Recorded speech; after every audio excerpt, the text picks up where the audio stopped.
After nitong Born to be a Star, Hans, ano talaga yung, ano yung feeling mo yung nagbago? I mean, dumami ba ang followers? Ang dami bang may mga crush? Dumami ba ang projects? After Born to be a Star, damang-dama ba yung pagkakaiba? Ganoon? Yes po, damang-dama po. Like, parang, yung mga tao po na nakasuporta po sa akin, mas lalong rumami.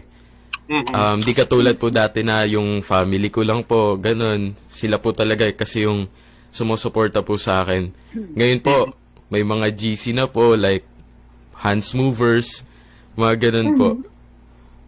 Wow, may mga fans club na, in fairness. Yes po, kahit pa paano. So hindi ka naman na culture shock.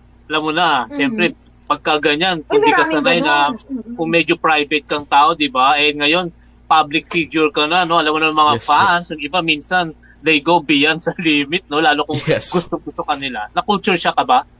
Correct. Sakto lang din po.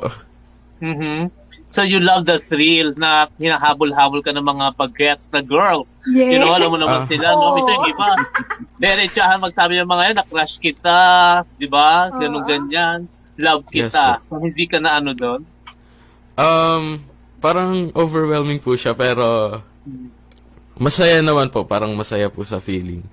Kahit pa. Tonight, L na L, kasama sina Chupa May, Noni Nicasio at Roldan Castro.